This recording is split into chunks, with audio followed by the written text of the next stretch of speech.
Sure. So when it comes to certain situations like housing affordability, something I'm really passionate about. I've actually, in my experience with Dorchester County, have offered people free places to stay to park their campers.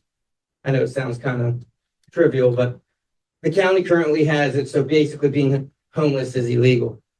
They don't actually say it, but in the ordinances, but the way it's designed is like you can't live in a certain dwelling if the county doesn't consider it a habitable dwelling based on their definition of what a habitable dwelling is.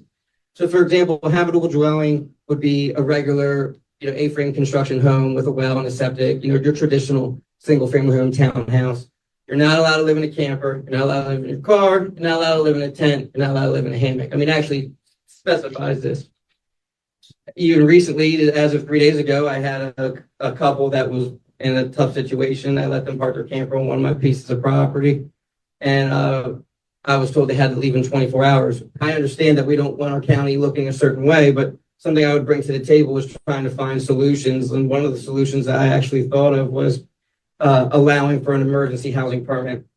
So basically, you would do something like $10, whatever the minimum amount is to create that permit, to allow people to have emergency housing in different styles. This is a huge problem that we face in the south end of the county, and I'm very well aware of the entire county and the state. According to the numbers that I found, there's 59. They said there's 59 unhoused people in the county. I guarantee you, I know at least 30 people, and they're not even part of that number. It's a huge thing that I'm passionate about, and I think that the county needs to have a little bit more humanity in how we approach these tough issues with some kind of compassion instead of just telling people, "You can't live in this," but we don't have a solution. So that's something that I would bring to the table to help South Dorchester County. But one of the biggest things in South Dorchester County from living there is the flooding and the tidal inundation, the climate change that we're seeing. And some of those things, I would be honest with the people and tell them that there's absolutely nothing we can do about flooding except maintain the ditches, take care of the current infrastructure we have, like our roadways, not sell them like a lie.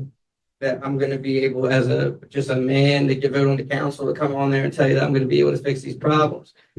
And the people down home, they're very well aware of the situation. I don't know if anybody in here actually lives in that part of the county. It is very interesting to see how fast. I've only lived there for 2 years. It is definitely changing. I'm not saying I know why. I'm just saying, and everybody has different opinions on that.